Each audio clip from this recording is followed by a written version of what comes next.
Então vamos lá, bom dia pessoal. Eu vou fazer duas aulas da SCA hoje. A primeira é de infecções respiratórias recorrentes, e a segunda é de fibrose cística e doenças pulmonares crônicas. Eu vou tentar ser breve, até para deixar um tempinho para vocês poderem perguntar no final, mas também se quiserem perguntar no meio não tem problema, tá?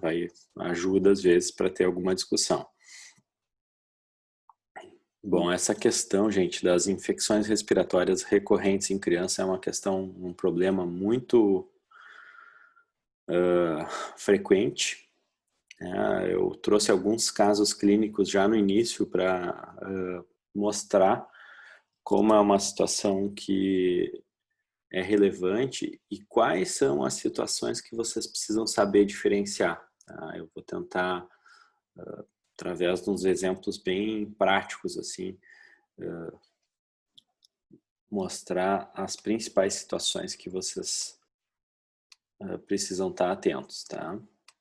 Então vamos lá, primeiro caso clínico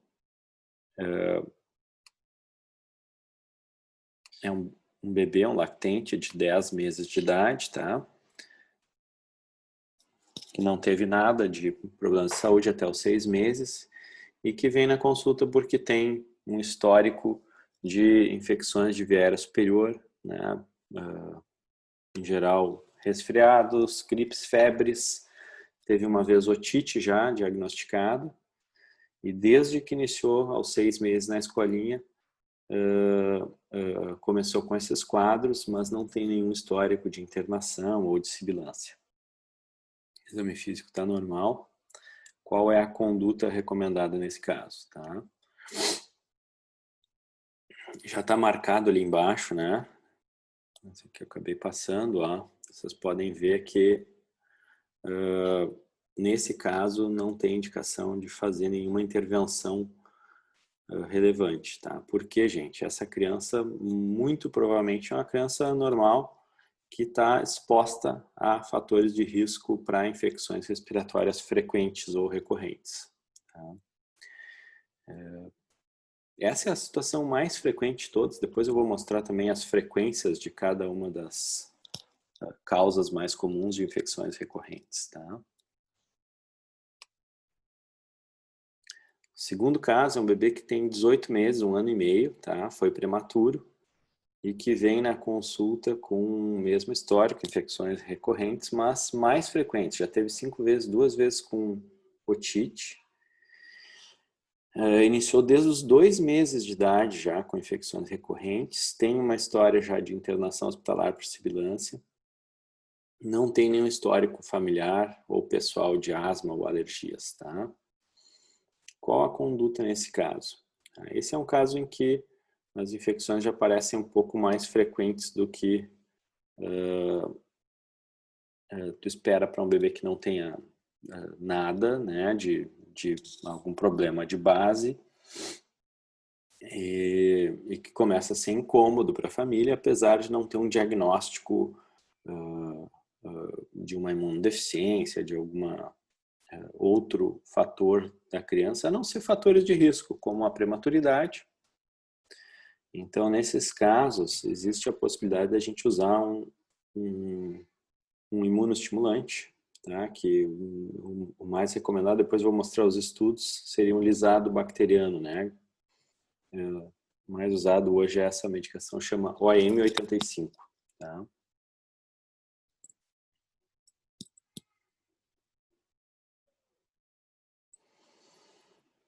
Bom, depois vem um terceiro caso em que a criança já tem 2 anos de idade, também tem episódios recorrentes, várias infecções respiratórias, sibilância 4 vezes, tá? História familiar positiva para asma e no exame físico tem sibilância, tá? A gente pode fazer nesse caso, ou deve fazer nesse caso. Alguém se arrisca aí? Entre essas 4 opções, tá?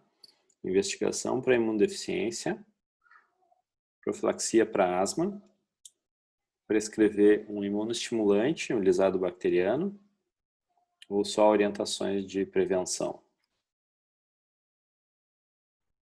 Depois a gente vai falar. Ele Pode está falar. muito para considerar asma, professor, nesse caso? Muito o quê? Ele está muito o quê? Que eu não entendi. Jovem, 2 anos não é muito cedo para já considerar asma? Não necessariamente, ele está muito no limite, tá?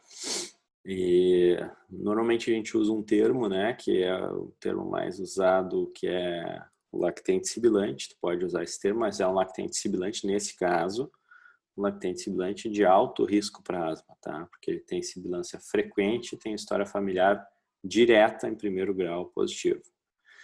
Então, essa é uma situação em que tu pode iniciar a profilaxia para asma, mesmo sem ter certeza absoluta do diagnóstico, tá? Mas esse é um caso que tem um risco muito alto de ser uma criança com asma.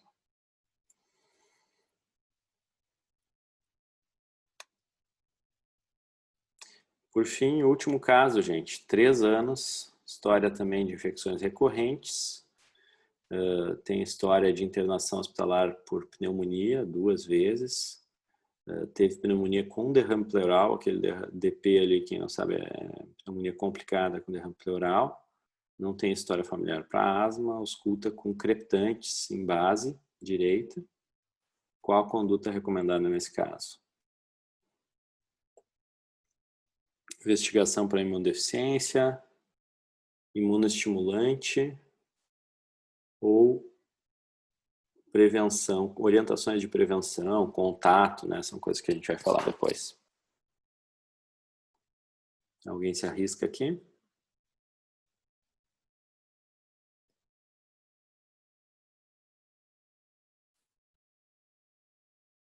Vamos lá, pessoal.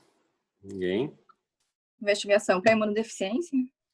Isso, esse é um caso que fica bem claro. Os casos são relativamente fáceis, justamente, gente, porque eu quero mostrar isso aqui, ó, que são as principais causas de infecção recorrente em crianças, tá? Tem um capítulo de livro que eu coloquei no Moodle, depois vocês podem ler, que tem um detalhamento de todas essas principais causas, tá? Mas eu acho que esses 3 ou 4 grupos aqui tem que estar na cabeça quando a gente atende crianças que vêm com essa queixa de que pegam muita infecção respiratória. E isso é muito frequente no consultório, no posto de saúde. Tá? A maior parte, o grupo maior dessas crianças são crianças saudáveis que estão expostas a desencadeantes. Tá? São crianças que podem ter entrado muito cedo na escolinha, ou às vezes os pais são tabagistas, tá? São coisas que influenciam a frequência de infecções respiratórias. Tá? Não que a criança tenha uma doença, uma patologia, um diagnóstico específico. Tá? Mistura a questão de uma faixa etária em que a criança ainda tem a imunidade em desenvolvimento, tem uma certa imaturidade imunológica, com vários fatores de risco para infecção respiratória. Tá? E acaba que a criança pega uma infecção atrás da outra, tá? E isso acaba sendo bastante comum, e a situação mais comum de todas, como vocês veem no slide aí. Tá? Mais ou menos metade ou mais da metade dos casos se encaixa nessa situação. Tá? O segundo grupo que a gente também mostrou um caso clínico são crianças que acabam apresentando infecção recorrente. As infecções são mais fáceis de serem observadas e acabam incomodando mais a criança e a família, justamente porque cada infecção pode desencadear ou exacerbar a doença de base, que é um quadro alérgico ou asmático. Então, a gente tem aproximadamente 30% aí das crianças que podem ter ou rinite, ou asma, ou ambos, né? E acaba que as infecções acabam tendo mais relevância. Cada vez que pega um vírus respiratório, tem sibilância, exacerba a rinite, coisas assim. E por fim, um grupo menor, e que não por isso seria menos importante, porque esse é um diagnóstico que é muito pior da gente deixar passar, porque a criança pode potencialmente ter infecções mais graves e pode morrer de alguma infecção respiratória se não tiver o diagnóstico precoce. Então é muito importante a gente estar atento para não deixar passar os casos de imunodeficiência ou alguma outra doença crônica, tá? Principalmente as imunodeficiências primárias da infância, tá? Então essas são crianças que têm infecções graves e recorrentes, tá? Ou muito frequentes, tá? E que fogem muito da curva normal, e a gente sempre tem que considerar isso, né? As crianças nos primeiros 2, 3 anos podem ter até 6 infecções respiratórias por ano, e isso a gente pode considerar totalmente normal se não forem infecções complicadas, tá? Ou infecções invasivas, né? Que são infecções que a gente tem que ter um cuidado maior em relação ao diagnóstico. Bom, então gravem esses 3 grupos aí que isso é essencial. Bom, indo adiante aqui, gente.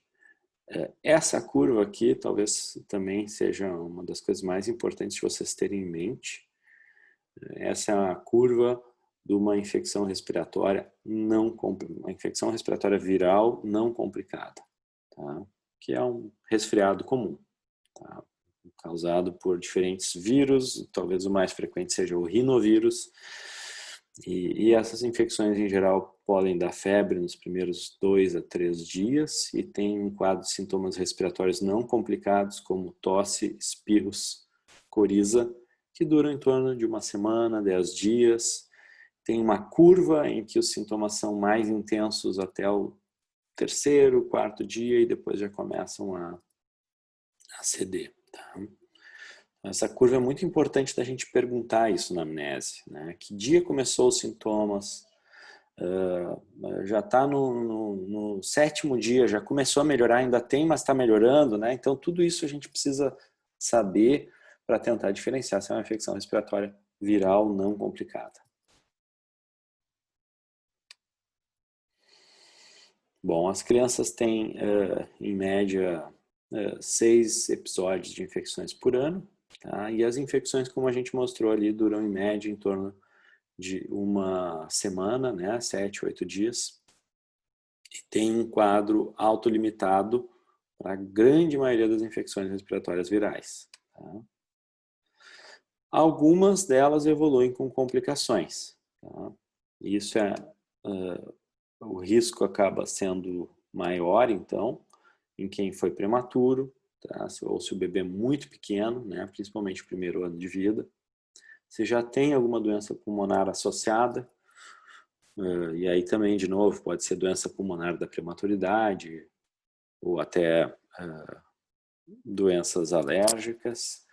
Imunodeficiência, que a gente já falou, exposição ao tabaco, né? Pais tabagistas especialmente, né? Que moram na mesma casa. E a escolinha ou creche muito precoce também aumenta bastante o risco da criança ter infecções recorrentes e relevantes.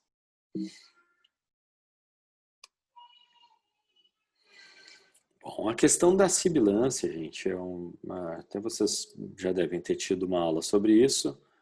A sibilância é muito comum, tá? Quase que 50%, quase metade das crianças tem pelo menos um episódio de sibilância, e a gente acaba dividindo entre crianças que têm bronquiolite, que são quadros sem recorrência, os bebês que a gente chama lactente sibilante, que também é uma situação bem frequente, são bebês que têm um risco maior de ter sibilância e que não está associado à asma, né? A maior parte desses bebês que têm sibilância recorrente tem quadros transitórios e que desaparecem depois dos 2 ou 3 anos.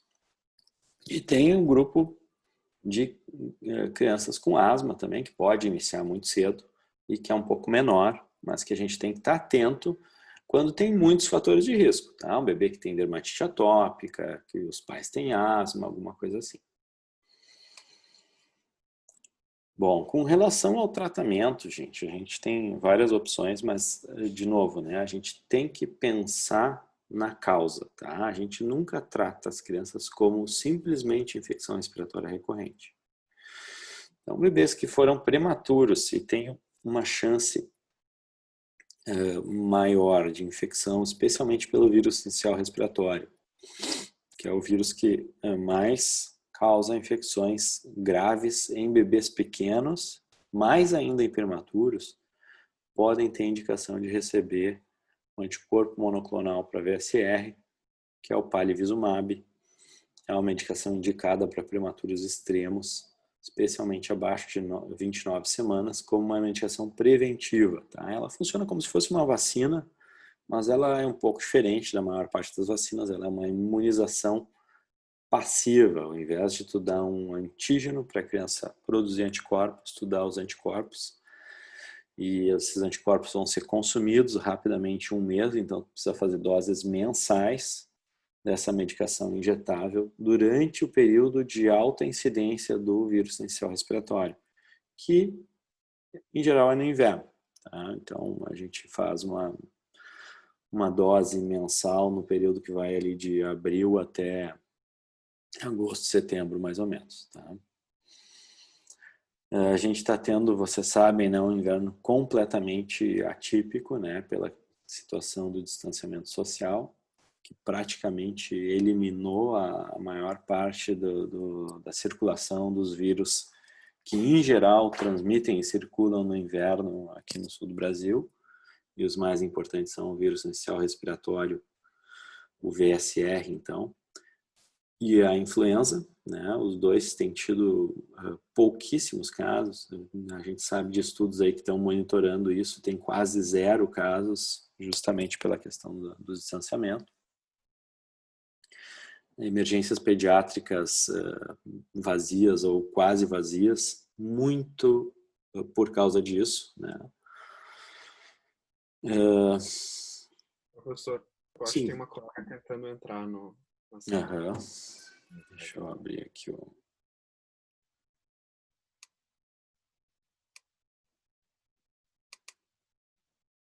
Vanessa. Deu.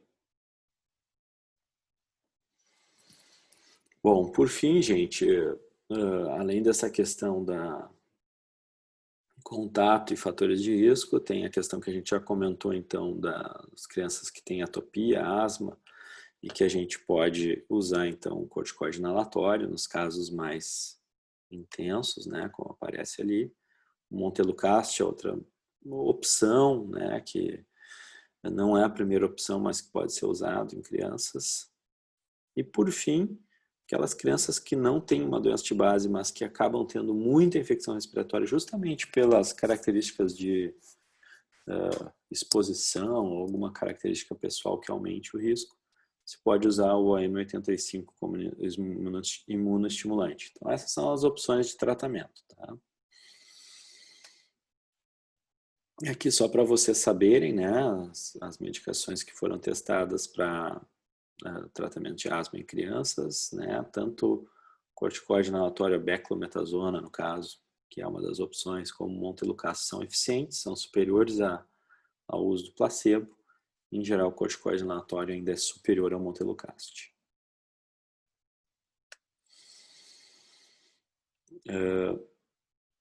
A medicação inalada, o corticoide inalado, como preventivo para crises de sibilância associado à infecção respiratória é muito usado, mas tem que ter muito cuidado porque a eficácia de uma medicação é diferente da efetividade. Tá? A efetividade depende do uso no dia a dia e do uso correto.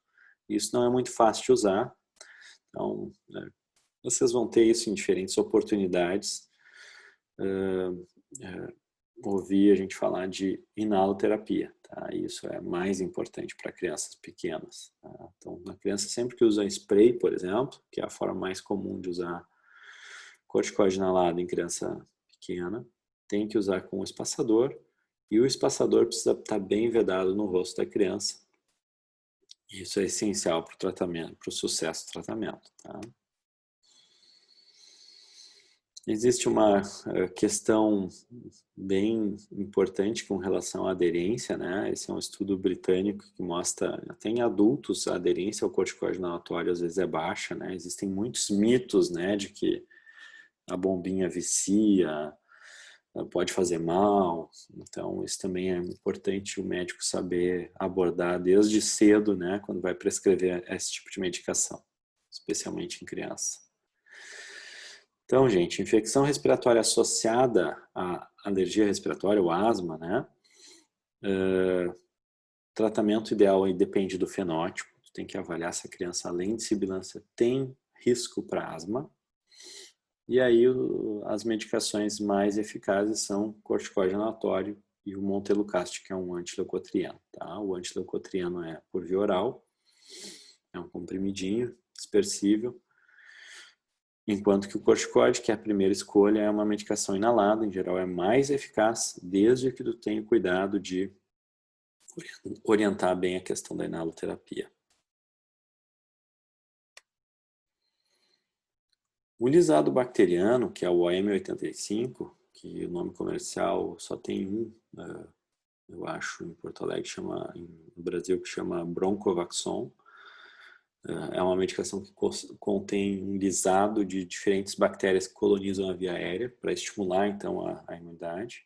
Tem vários estudos, ensaios clínicos randomizados que mostram a eficácia, apesar do tamanho do efeito não ser uma coisa assim espetacular, né? Mas reduz o número de infecções respiratórias, que é justamente normalmente o motivo da consulta, o motivo da visita, né? Então, existe a evidência de que é eficaz, apesar do tamanho do efeito não ser espetacular.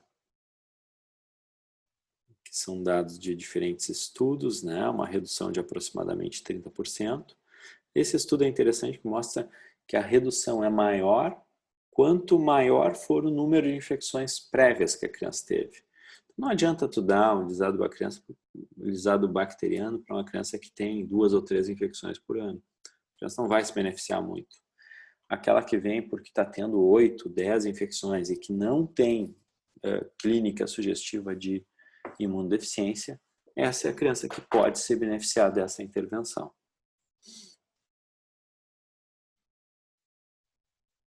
Então, gente, o OM85 pode reduzir o número de infecções. Como eu disse, o benefício vai ser maior naqueles que têm muitas infecções recorrentes. E hoje existe até essa questão de que pode também reduzir as crises de sibilância associada a infecções respiratórias. Esses são dados mais recentes. Por fim, só deixar o lembrete, então, das imunodeficiências primárias. Deixar uma dica aqui de um site que está ali embaixo, tá? O site saiadabolha.com.br, que é uma associação, o site é ligado a uma associação de médicos e pacientes que apoiam o diagnóstico precoce de imunodeficiências primárias. E aí é sempre muito importante vocês estarem atentos para crianças que têm infecções graves, estão internando, tem pneumonia recorrente, e, infecções de pele, diarreia crônica, outras infecções invasivas como sepse, já foram para UTI. Essas crianças precisam de uma avaliação mais detalhada. Tá? Bom, eu coloquei ali os 3 grandes grupos, né? Vocês veem que tem linhas separando ali, aquele de cima ali são imunodeficiências primárias, né? Congênitas em geral, e as de cima são as chamadas imunodeficiências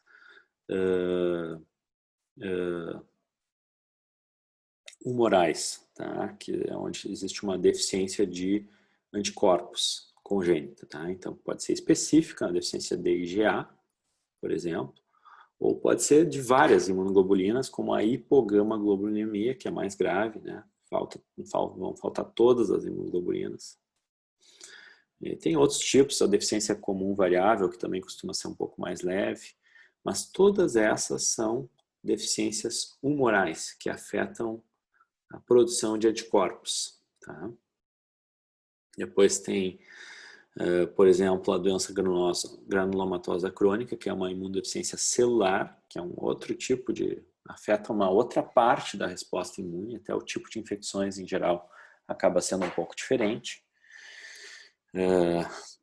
E por fim, a SCID, que eu botei assim de propósito até a sigla, que é uma sigla em inglês muito usada, tá? Que é Severe Combined Immunodeficiency, né? Ou então imunodeficiência combinada severa, né, em português.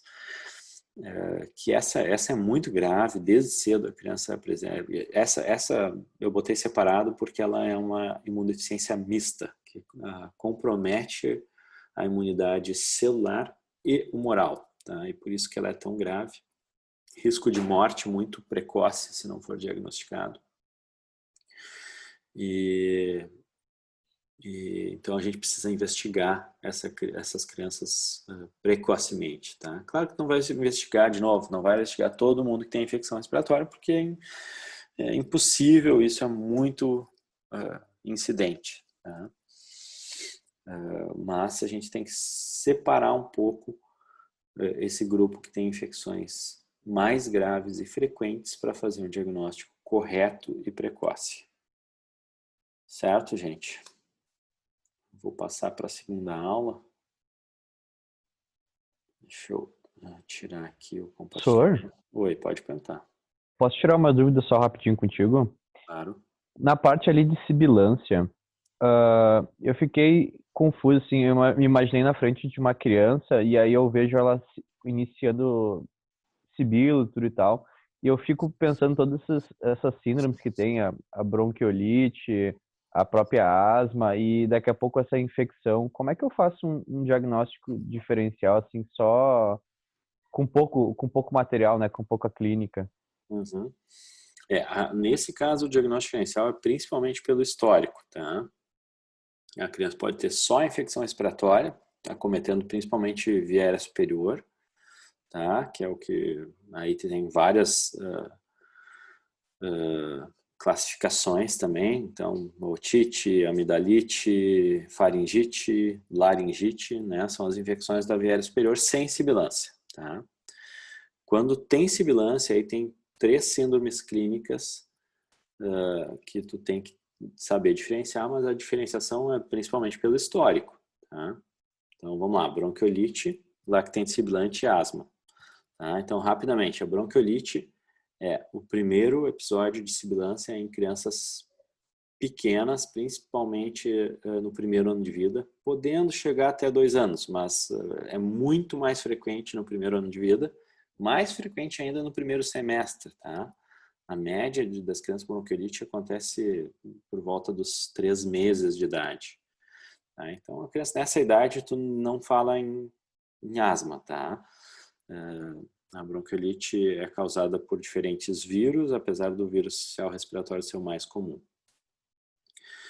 Então, diferente dessa criança, é a criança que tem crises recorrentes, tem vários episódios de sibilância. Se a criança já está no 3º, 4º, 5º episódio, tu não vai mais falar em bronquiolite. Aí tu já vai partir para lactente sibilante ou asma, tá? Principalmente se for uma criança maior. Se for uma criança nessa faixa etária aí de 6 meses até 2 anos, sempre é melhor tu usar o termo lactente sibilante. É mais seguro, é um diagnóstico sindrômico, ainda sem definição da causa, tá? Tem várias causas de lactente sibilante.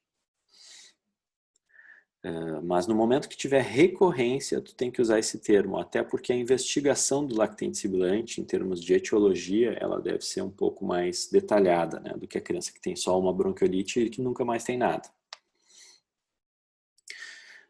Por fim, a criança que passa de 1, 2 anos de idade e que tem crises recorrentes de sibilância e que, além disso, tem fatores de risco para asma, como história pessoal de atopia, alergias, ou história familiar de asma, tu vai classificar como asmático, mas tu só vai ter a confirmação desse diagnóstico com a evolução da criança ao longo dos anos, principalmente depois dos 2, 3 anos de idade. A asma, de verdade, costuma ser mais persistente, enquanto que o lactente sibilante, que a gente chama o transitório, que é o mais comum de todos, ele vai parar de ter sibilância depois desses 2, 3 anos. Certo? O Nossa, ponto de certo. corte Uhum. que tu considera para persistente e transitório seria tipo 2, 3 anos daí? Isso. 2 anos é o ponto de corte para tu chamar lactente, tá? Uhum. Então, se a criança tem menos de 2 anos e tem sibilância recorrente, sempre é mais seguro de chamar lactente sibilante. Tá? A partir dos 2 anos tem menos risco de errar se tu chamar ele de asmático, né? De asma. Mas Outra coisa, aí também sempre depende dos fatores de risco. E aí não é só a questão da recorrência que decide, né? Aí tem todas essas outras coisas, história familiar, história pessoal. Pode falar. outra coisa que eu fiquei pensando é da fisiopata, dessas sibilâncias, né? Se é Uhum. por causa de glândula hipertrofiada ou se é por causa de brônquio, né? Uhum. Essa parte aí da bronquiolite recorrente no lactente, eu não consigo encaixar se é por causa da musculatura brônquio ou se é por causa de muco, né? É muito boa a tua pergunta e ajuda para esclarecer também a diferença, tá? Além da classificação clínica, né, que eu estou falando assim pela idade, pela recorrência, isso é uma coisa que diferencia essas síndromes clínicas, mas que tu não vê, né? Mas o que acontece então? A criança que tem bronquiolite é uma criança que, em geral, tem fator de risco para ter bronquiolite, que o fator de risco mais importante é ter a via aérea mais estreita, tá? Mais fininha. Por isso que os prematuros têm um risco maior de ter bronquiolite grave.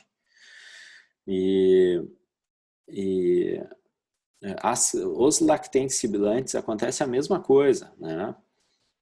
Eles têm a via aérea muito estreita e cada vez que eles pegam uma infecção viral, eles vão ter inflamação na via aérea e aquilo acaba sendo relevante para fazer ele sibilar, tá?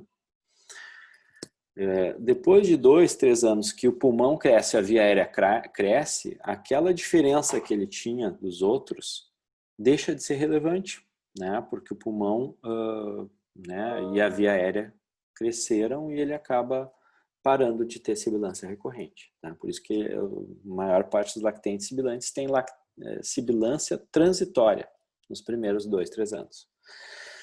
E isso é completamente diferente dos asmáticos. Tá? Os asmáticos têm a via aérea de tamanho normal, mas tem uma hiperreatividade na via aérea. Então, eles têm muita inflamação e broncoconstrição. Então, a via aérea tem o tamanho normal, mas quando tem contato com um desencadeante, que também pode ser vírus, né, mas eventualmente pode ser um alergeno, acaba que a via aérea reage e faz uma broncoconstrição. Tá? Por isso que o broncodilatador funciona muito bem na criança asmática, especialmente na criança maior, que realmente tem asma, e não funciona muito bem nas crianças que têm bronquiolite. O lactente sibilante às vezes fica no meio ali entre a bronquiolite e a asma. Né? Certo, gente?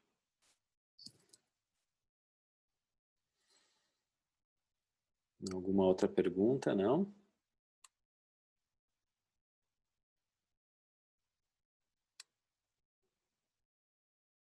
Deixa eu passar para a aula seguinte aqui.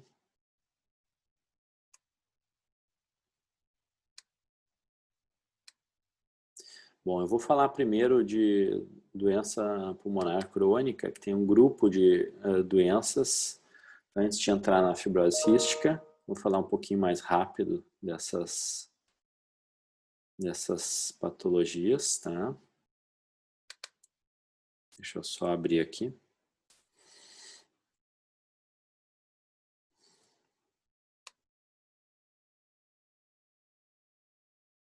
Deixa eu compartilhar aqui.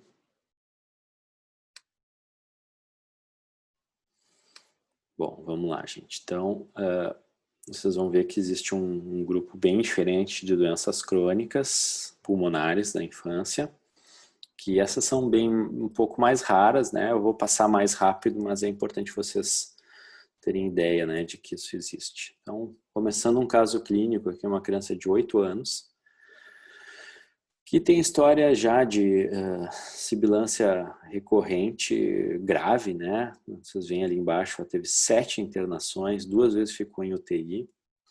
Né? Esse é um caso real que vem encaminhado para o nosso ambulatório, fazia tratamento para asma, usava corticoide inalatório associado a broncodilatador de longa ação, que é o formoterol, mais montelukast, usava todas as medicações para asma, e veio em crise grave, né, sibilância, dificuldade respiratória, né, dispneia, falta de ar, né, e hipoxemia, saturação 87%, então abaixo de 94 está hipoxêmica.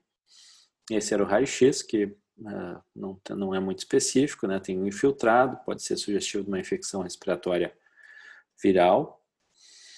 Mas o que mais chama a atenção desse caso é a recorrência e a gravidade ao mesmo tempo. Tá? Tem várias crises, não responde ao tratamento para asma e crises com necessidade de UTI. Tá? Qual é o diagnóstico diferencial aqui, gente? Os principais diagnósticos diferenciais são asma difícil controle, a gente usa essa sigla, né? ADC. Tem uma outra sigla ainda que é asma grave resistente à terapia, AGRT. É um pouquinho diferente porque a de difícil controle inclui situações de falta de aderência, problemas sociais que dificultam o controle, enquanto que a grave resistente à terapia é verdadeiramente grave, apesar de estar fazendo tudo. Depois fibrose cística, que pode se apresentar dessa forma também, e BO, né, que ali eu coloquei como BOP, BO pós-infecciosa, tá? Bronquiolite obliterante pós-infecciosa. Que é uma doença que também é uma doença obstrutiva, que dá sibilância recorrente e que é uma sequela de uma infecção prévia grave. Tá? Eu vou falar um pouco sobre elas. Nesses casos, quais são os exames mais importantes? Tá? Esse é um caso que não pode deixar de ser investigado de forma mais detalhada. Tá? A tomografia de tórax, que aparece ali, então, TC, tomografia computadorizada de alta resolução. E o teste do suor, eletrônico de suor, que é o teste para fibrose cística. No caso, esse paciente fez o teste de suor que foi positivo, acima de 60, e logo depois ela teve uma outra exacerbação, de novo com piora da infecção respiratória. A gente coletou uma cultura que foi positiva para Pseudomonas, que é um germe, uma bactéria que causa infecção, especialmente em crianças com fibrose cística.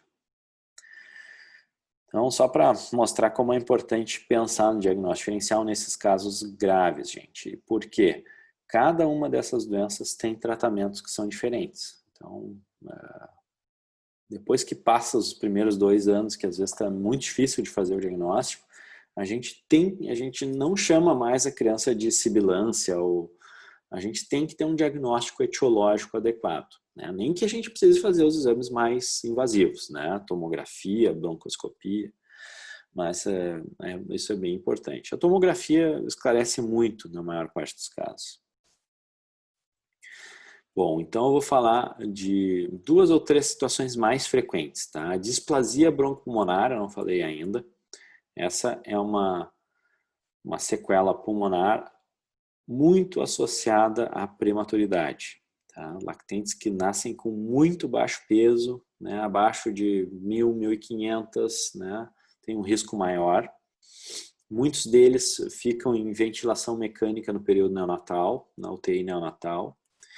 Isso tudo, o risco é proporcionalmente maior quanto menor o peso da criança ao nascimento. E por isso tudo que a criança enfrentou no período neonatal acaba ficando com uma sequela que se apresenta, em geral, por sibilância recorrente, infecções recorrentes e às vezes até com hipoxemia persistente. Tá? Pode uma criança precisar, os mais graves, né, mais extremo, pode precisar de oxigênio. Então, só para vocês saberem, tá? Essa doença a gente pode depois detalhar mais, são várias, eu não vou entrar muito a fundo em cada uma delas.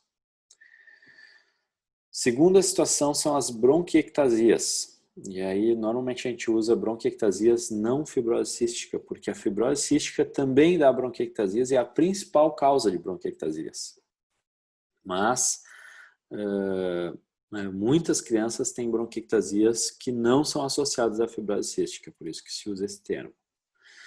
A bronquiectasia é uma dilatação do brônquio, como aparece aqui na imagem. Normalmente o brônquio é menor do que o vaso que acompanha o brônquio, tá? Então aqui em branquinho aqui vocês veem o vaso, esse preto aqui vocês veem o brônquio dilatado, tá? Isso é um sinal típico de bronquiectasia. A bronquiectasia é uma alteração que não é reversível em geral, depois que desenvolve bronquiectasia. Aquele brônquio ele não funciona, não tem a fisiologia normal, acaba acumulando secreção, aumentando o risco de infecção, né? E a bronquiectasia ela tem uma clínica um pouquinho diferente. Essa é uma doença mais supurativa, tá? A criança que está sempre encatarrada, cheia de secreção, né? Não é sempre sibilância. E uma coisa importante é que o raio-x é um método um pouco ruim para detectar bronquiectasia. Pode até ver no raio-x, mas muitas vezes só vê se ela é muito grande, tá? Ou já está muito avançada. Então a tomografia é o método melhor. Sempre que tu tem crianças com bronquiectasia, tu tem que excluir fibrose cística, tá? Obviamente não são todas que vão ter, mas tu tem que pensar nisso. E as bronquiectasias localizadas podem ser tratadas com ressecção cirúrgica. Então aqui um caso nosso também, um caso real. Essa criança teve uma infecção no lobo inferior direito e acabou ficando com uma sequela cheia de bronquiectasias localizadas no lobo inferior direito. Olha ali como ficou aquele lobo. Nessa imagem, essa reconstrução da imagem da tomografia mostra bem que aquela área ali não está funcionando bem e está sendo uma área de infecção recorrente para a criança. Então, essa criança aqui, por exemplo, como a alteração era muito localizada, a gente decidiu fazer cirurgia. Ela fez uma lobectomia do lobo inferior direito e ficou praticamente curada, porque nesse caso o tratamento, a criança fica muito bem, né? Também tem muitos casos que as bronquiectasias são espalhadas pelos pulmões e aí tu não tem como fazer cirurgia, tá? E aí o tratamento mais indicado é o tratamento de longo prazo com antibióticos macrolídeos, azitromicina, claritromicina. Tem um controle muito bom da inflamação persistente associada às bronquiectasias e das infecções recorrentes, tá?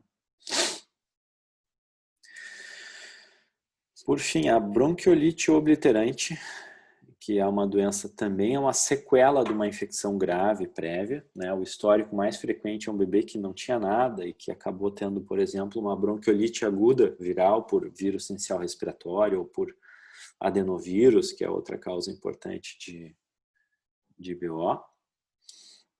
Então, aí o bebê tem uma infecção grave, vai para a UTI, às vezes fica meses na UTI e quando sai, né, fica com uma sequela persistente que tem duas características principais.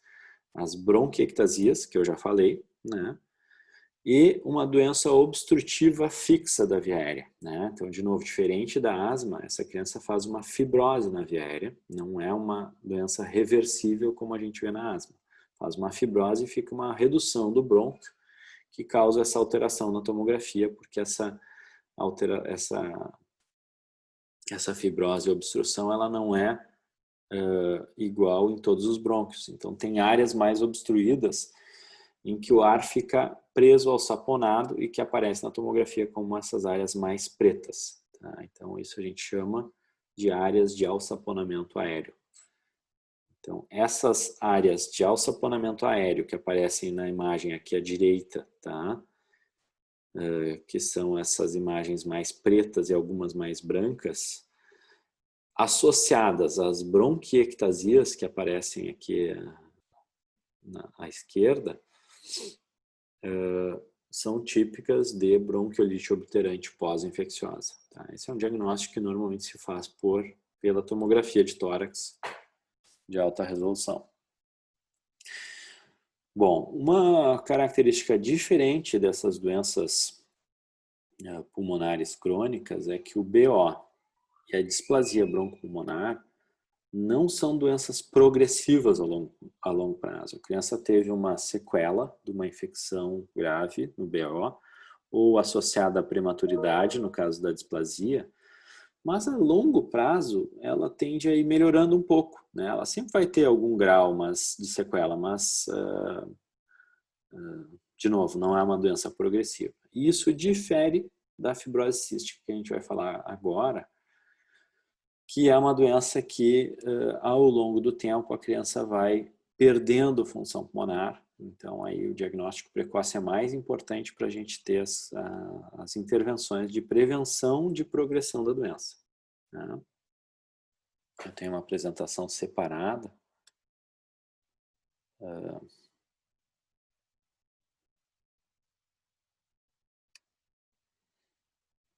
Então, agora, por fim, eu vou falar de fibrose cística. Eu queria passar o vídeo. Deixa eu ver se eu consigo passar isso para vocês. Esse é um vídeo muito legal, assim, no sentido de que mostra como é a vida das crianças com fibrose cística, em termos do que eles têm que fazer de tratamento, como que é o dia a dia. E ver se eu consigo aqui, só um pouquinho.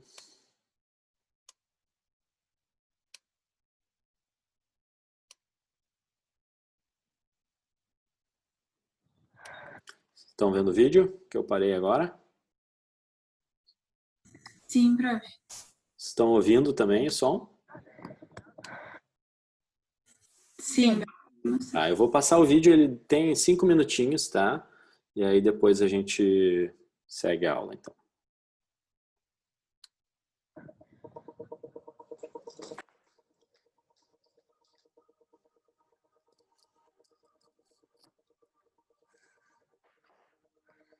I run, my lungs feel like they're opening up inside. It makes it easier to breathe.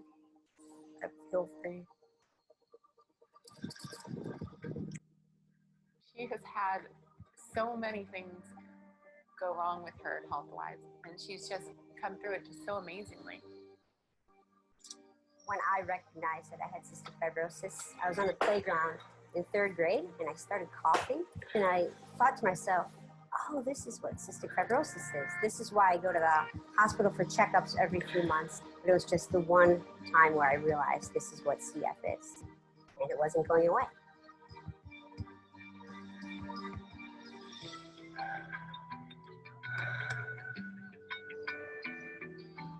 Cystic fibrosis is a genetic disorder that causes the body to produce really thick and sticky mucus in the lungs and the pancreas.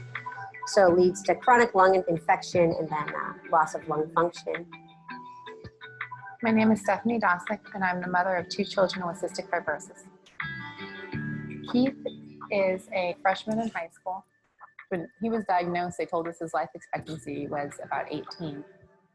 So the current life expectancy is about 37, which is a pretty amazing advance in the 14 years that Keith has been around.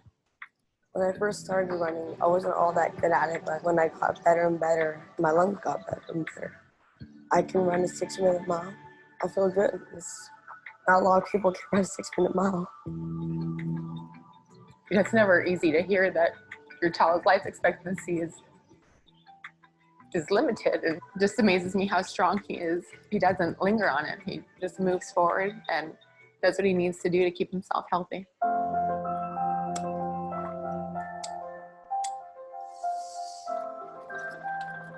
I am doing the best machine to break up the mucus inside of my lungs. I have to do it twice a day for 20 minutes a day. To have 2 siblings have cystic fibrosis is not very common.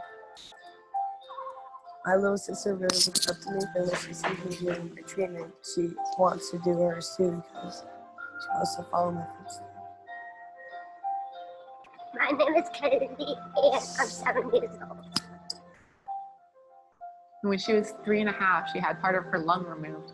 She's so feisty that personality, that part of her is what's making her get through this and why she is as strong and as healthy as she is today. My day is pretty similar to the others living with CF. The first thing I do is pop some oral pills. Then I move on to my breathing treatments, my chest physical therapy. Depending on the day, I'll do either running or cycling, hit a yoga class. 100.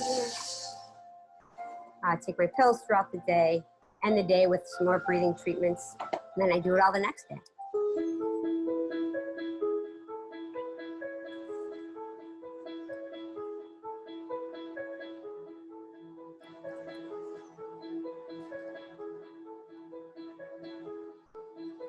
The Cystic Fibrosis Foundation, they're the reason I'm alive today.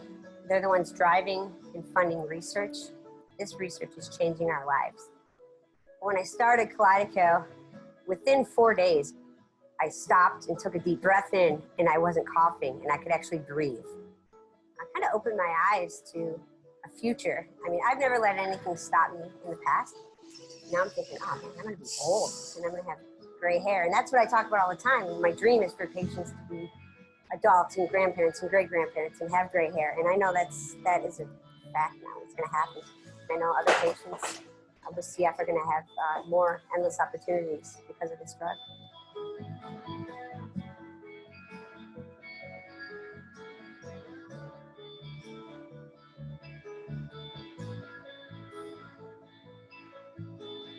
If I could have one wish, my wish would be to have cure for cystic fibrosis. So I don't have to do my treatment machine anymore. Not have to carry around a bunch of pills.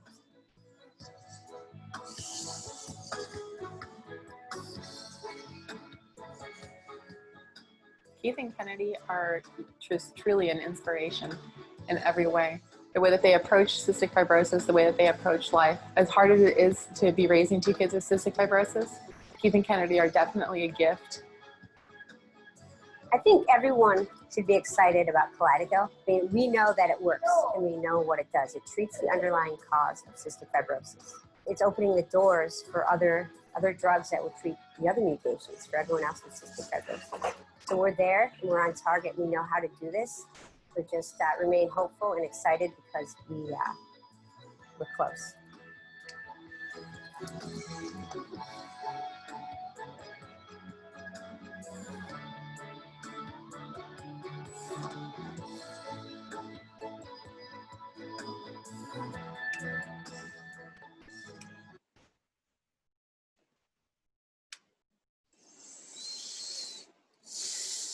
Algum comentário, pessoal, ou dúvida ou pergunta relacionada ao vídeo?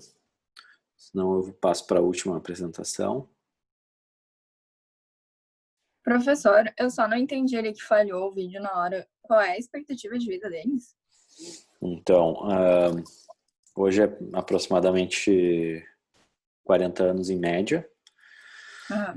Isso é bem variável, dependendo da gravidade, porque tem diferentes tipos de mutações. Mas ali no vídeo, vocês viram, né? Tem a mãe de 2 crianças, né? Que são irmãos, e mais um outro que é adulto. E ela comenta que quando ela recebeu o diagnóstico, a mãe falando, né? A expectativa de vida era de 18 anos. 18. E hoje já é 37. Hoje, quando foi feito o vídeo, já faz alguns anos. Então, a gente tem tido uma mudança muito rápida em termos de tratamento. Eles até falam também de um tratamento novo que surgiu, que eu acho que não é muito relevante para vocês, porque isso é uma coisa muito específica. Mas, de qualquer forma, eu acho que esse vídeo é bem legal, porque mostra, assim, eles têm uma vida relativamente normal em termos de, assim, ir para a escola, fazer atividade física. Mas uma vida um pouco limitada em termos da intensidade do tratamento. Eles têm que tomar vários comprimidos, enzimas pancreáticas, nebulização várias vezes por dia, fazer fisioterapia, fazer exercício físico. Então, tudo isso é muito desgastante, né, para a criança e para a família. Mas é o que tem feito muita diferença na expectativa de vida das crianças com fibrose cística. Tá, e essa expectativa, no caso, aumenta se eles conseguirem um transplante de pulmão? Não tanto. Aumenta Não. um pouco, assim. O transplante de pulmão não é uma coisa que funciona tão bem, viu? Até as crianças às vezes fazem, né? Às vezes tem indicação, mas a expectativa de vida pós-transplante de pulmão é em torno de 50% em 5 anos.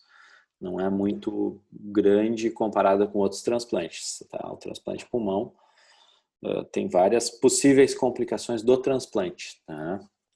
Então, claro, a gente faz transplante de pulmão quando a criança está num estágio muito avançado. Tá? Tem um VFUM abaixo de 30%.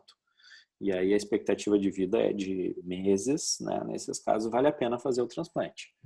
Mas não fiquem com uma ideia assim, troca o pulmão e a criança fica curada e fica... Não é assim. Tá, obrigada.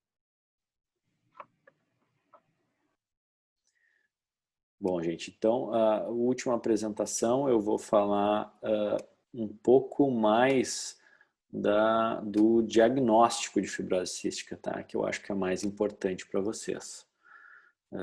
As crianças que têm o diagnóstico, em geral, elas acabam sendo encaminhadas para um centro de referência. E aí o tratamento é bem complexo, envolve várias coisas, uma equipe multidisciplinar. Não é uma coisa que seja tão relevante para um médico generalista, tá? Então, nessa aula, a gente foca muito no diagnóstico, que isso sim é importante para qualquer médico, para não deixar passar um diagnóstico de fibrose cística, que isso acaba sendo, às vezes, trágico, tá? Porque quanto mais tardio o diagnóstico, pior a expectativa de vida da criança, tá? Ou do paciente. Cada vez a gente tem mais pacientes adultos com fibrose cística. Se a gente pegar os dados dos Estados Unidos, hoje tem mais adultos com fibrose cística, mais de 18 anos, do que crianças e adolescentes. Tá? Justamente porque a expectativa de vida está aumentando cada vez mais.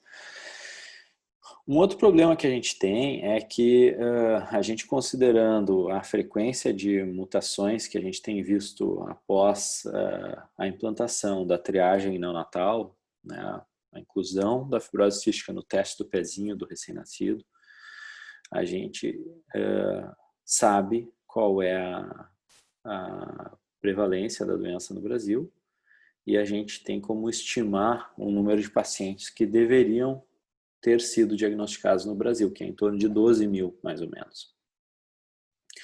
E o que a gente tem de diagnósticos é um pouquinho menos do que 5 mil. Tá? Então, a gente tem talvez 7 mil pacientes, né? Talvez não sejam todos, né? É uma doença relativamente grave, alguns já devem ter morrido, né? Mas a gente tem um número muito grande de pacientes que não foram diagnosticados. Aí, que podem estar aí pelo interior, às vezes cidade pequena, tratados como, sei lá, asma, bronquite, né? E sem o diagnóstico correto. A fibrose cística é uma doença genética, autossômica recessiva, por uma mutação no gene CFTR, que é um gene localizado no cromossomo 7. Esse gene codifica uma proteína que é um canal de cloro. Esse canal de cloro mutado, ele não consegue fazer a função de a secreção do cloro, e com isso toda a homeostase de eletrólitos e característica da secreção exócrina fica alterada, e todas as secreções exócrinas, né, como a secreção pulmonar, secreções do intestino, ficam alteradas e mais espessas e grudentas.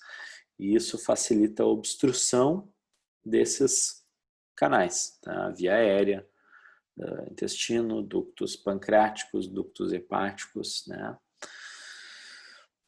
Então, toda a fisiopatologia da doença está associada a essa alteração nas secreções exócrinas, que deixa a secreção, então, mais espessa.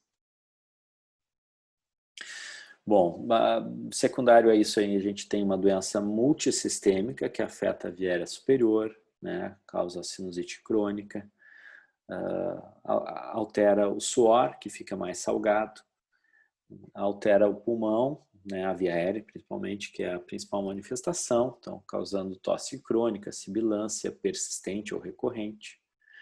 Altera o pâncreas, que 80% das crianças têm insuficiência pancreática e, consequentemente, daí não conseguem absorver gorduras e, com isso, acabam não tendo bom ganho de peso. Secundariamente, também a insuficiência pancreática, eles podem ter esteatorreia, que é a presença de gordura nas fezes, porque eles não conseguem digerir as gorduras, então a gordura sai nas fezes e causa, então, esse sintoma. E, por fim, o baqueteamento digital, que é uma alteração do dedo secundária a uma doença pulmonar crônica, especialmente com bronquiectasias. Existe uma associação muito forte entre a evolução das bronquiectasias e o aparecimento do baqueteamento digital. Então, esse é um sinal clínico, um sinal semiológico fácil de observar e que vocês precisam estar atentos para examinar isso em crianças que têm doenças pulmonares crônicas. Tá? Uma criança com baqueteamento digital, que é uma alteração do ângulo da unha, né? Talvez vocês tenham aprendido isso na semiologia,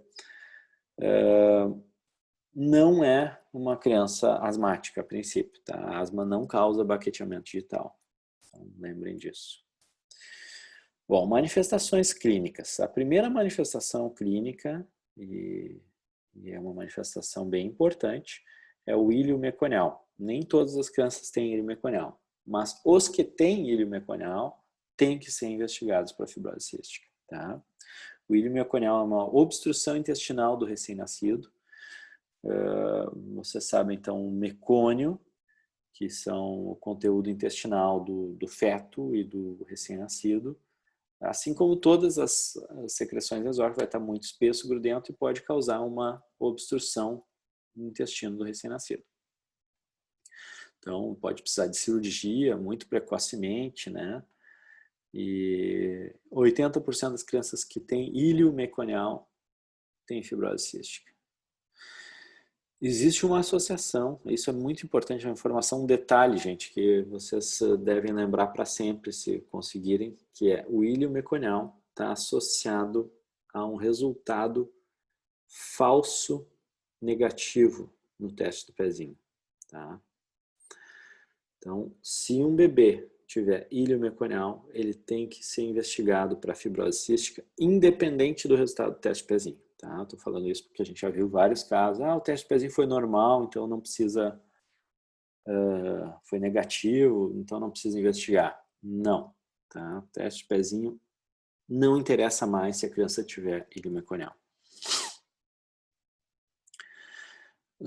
Bom, depois a insuficiência pancreática exócrina, que também a gente já falou, pela obstrução dos canalículos, daí ela consegue produzir as enzimas pancreáticas e a criança vai ter esteatorreia e dificuldade de ganho de peso. A doença hepatobiliar também pode se apresentar precocemente, não é tão frequente quanto as outras apresentações, mas uma criança que não ganha peso, tem doença pulmonar e que tenha icterícia ou alguma doença hepática também, a gente tem que lembrar de fibrose cística. Bom, no pulmão, as principais manifestações, então, é uma doença supurativa, então, tosse crônica, encatarrada, com evolução com bronquiectasias, mas também com algumas características de doença obstrutiva, tá? Sibilância, infecções recorrentes. Alguns pacientes podem ter uma alteração do pâncreas endócrino, não só do pâncreas exócrino. Isso é mais comum em adolescentes e adultos que desenvolvem, então, diabetes mellito associada à fibrose cística. Então, existe um espectro, uma lista muito grande de manifestações da fibrose cística, né? Desde sintomas respiratórios, intestinais. A manifestação mais precoce e frequente ao mesmo tempo talvez seja um lactente sibilante. Como a gente falou na primeira aula, o lactente sibilante não é um diagnóstico etiológico, é um diagnóstico sindrômico. Então, uma criança que tem sibilância recorrente ao mesmo tempo, ou não ganha peso, ou tem baqueteamento digital, a gente precisa ir atrás do diagnóstico de fibrose cística. Tá? As vias aéreas inferiores são muito afetadas e as crianças vão ter, então, uma doença obstrutiva com alçaponamento difuso ou aprisionamento difuso do ar. As bronquiectasias na tomografia de tórax também são sugestivas. E, por fim, as manifestações da via aérea superior, tá? Que aí incluem, então, a rinocinusite crônica e polipose nasal.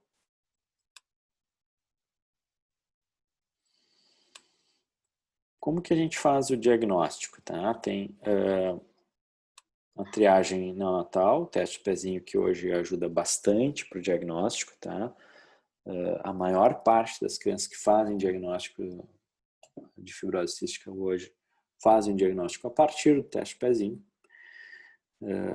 Tem um componente do teste de pezinho que chama IRT, tá?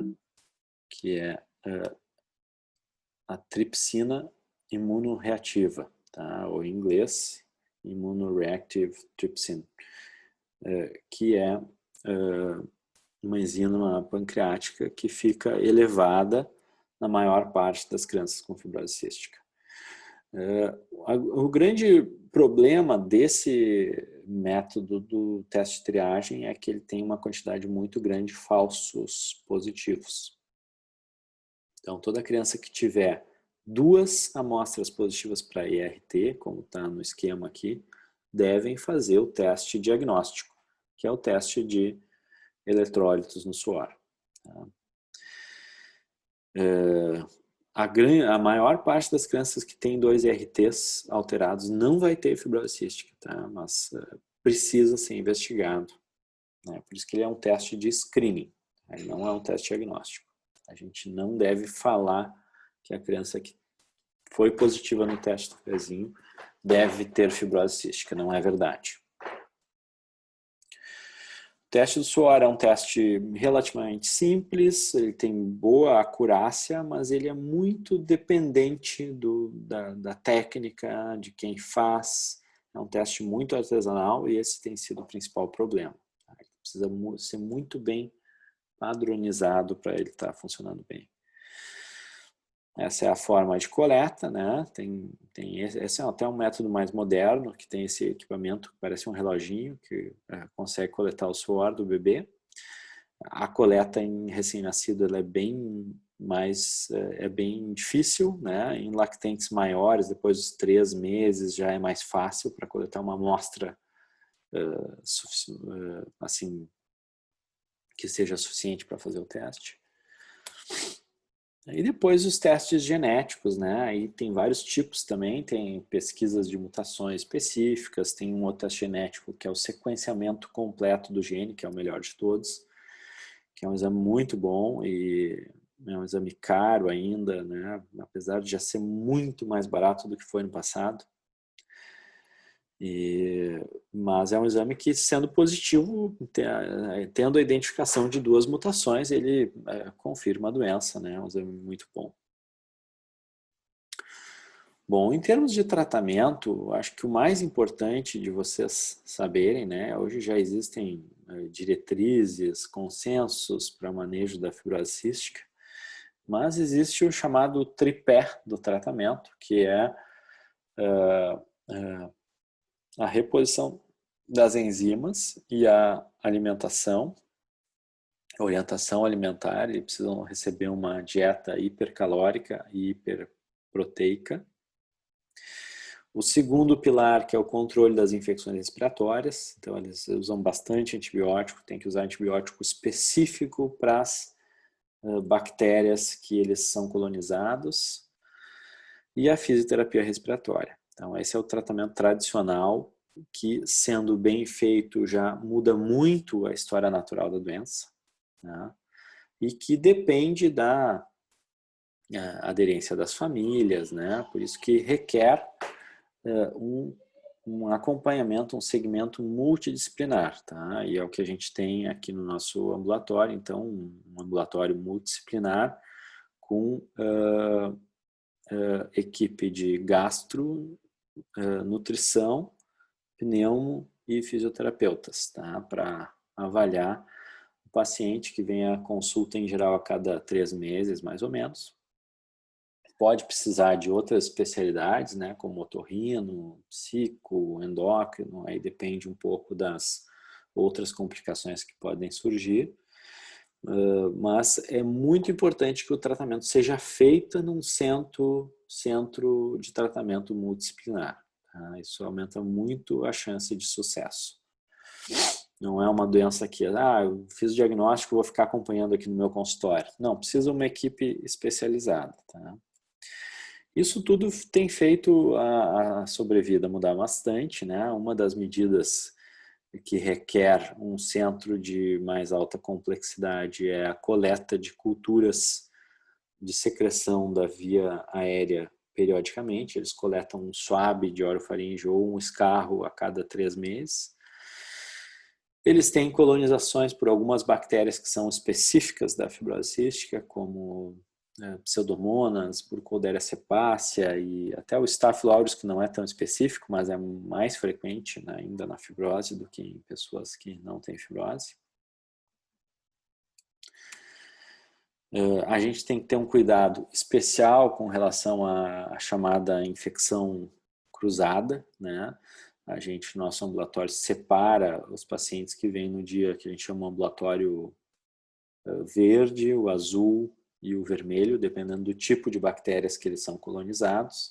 Então, eles não podem conviver entre eles, né, pacientes com fibrose cística, para evitar que um passe para o outro uma bactéria que o outro não tem e que às vezes faz diferença em termos de prognóstico para eles.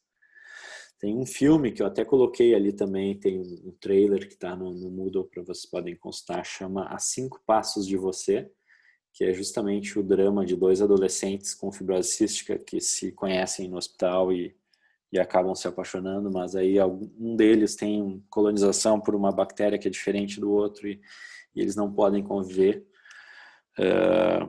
muito próximos. Então aí vem o drama do filme, né? Recomendo até para vocês terem uma ideia do que acontece com os pacientes com fibrose cística. Professor, Oi.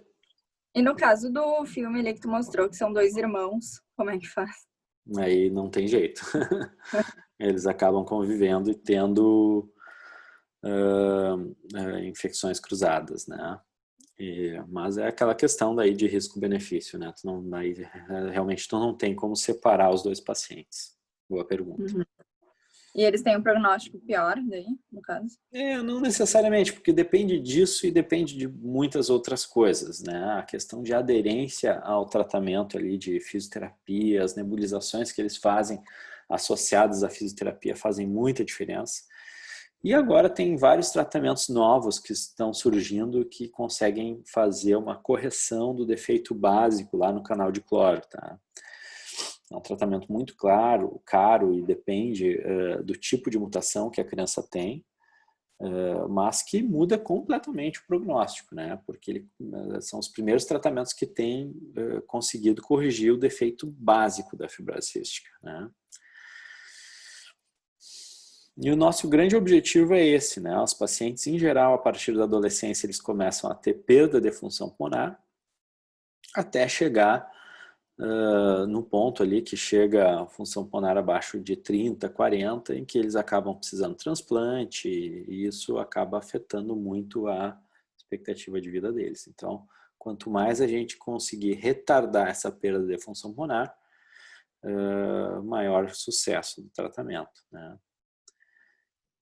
O exercício físico ajuda eles ganharem uma função pulmonar melhor ou ajuda eles a reduzir a velocidade da perda da função pulmonar. Hoje você sabe que o exercício físico tem um efeito adicional além da fisioterapia, tá? Um efeito de mobilizar a secreção, ajudar na eliminação da secreção, né? Que é a fisiopatologia da Então, eles fazem fisioterapia, eles recebem orientação para fazer fisioterapia e atividade física. Tá? E o SUS cobre o tratamento? O SUS cobre todo o tratamento, né? Dá todas as medicações que eles precisam, né? A fibrose cística tem uma tradição muito forte assim de associação de pacientes. Por exemplo, aquele vídeo que vocês viram, ele é feito pela Cystic Fibrosis Foundation, que é a associação de pacientes dos Estados Unidos. E no Brasil também os pacientes têm a associação de pacientes. Aqui no Rio Grande do Sul tem a AGAM, a Associação Gaúcha de Apoio à Mucoviscidose, que é outro nome da fibrose cística. Então, eles têm um processo conjunto contra o Estado, e o Estado é obrigado a fornecer as medicações. Então, eles têm acesso. O que ainda é difícil são essas medicações novas, que ainda não foram todas aprovadas, né? Mas o tratamento tradicional eles recebem todos. Tanto antibióticos como mucolíticos, equipamentos para fisioterapia, tudo isso eles recebem. E assim, a fibrose cística tem um histórico muito interessante, né? O gene da fibrose cística, a CFTR, foi descoberto na década de 80 ainda. Isso foi capa da revista Science, que aparece aqui à esquerda. E 20 anos depois, né, eles fizeram de novo essa capa mostrando o mesmo menino que estava bem, né? Ele tem um fenótipo mais leve de fibrose. Mas a segunda reportagem era mais sobre a questão de que se passaram 20 anos e não tinha sido descoberto nenhum tratamento. Porque logo que descreveram o gene, todo mundo achava assim, agora vão descobrir uma terapia gênica e tal. E realmente isso foi não é tão fácil assim. Mas hoje a gente está tendo já alguns tratamentos que são consequência da descoberta do gene da fibrose cística, né? A descoberta do gene e, consequentemente, da proteína que o gene codifica, né? E isso certamente vai mudar ainda mais a expectativa de vida deles, que já é bem diferente de 20 anos atrás. É isso, gente. Podem perguntar aí se vocês tiverem mais dúvidas.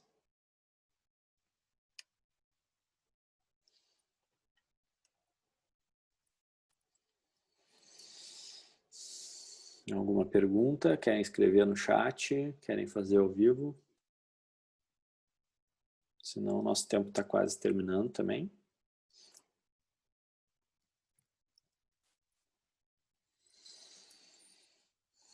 Nada? Podemos encerrar? Pessoal, Acho que sim. oi. Não, acho que por mim. Tá bem. Então é isso, gente. Acho que eu foquei ali na fibrose, especialmente nas coisas de diagnóstico, que eu acho que é mais importante. E aí, qualquer dúvida que vocês quiserem, podem mandar posteriormente também. Valeu, gente. Eu vou deixar todo o material, então, disponível lá no Moodle, né? Quem não assistiu ou quiser revisar alguma coisa, tá tudo lá. Obrigado, pessoal. Valeu. Tá bom, obrigada. Obrigada, Valeu.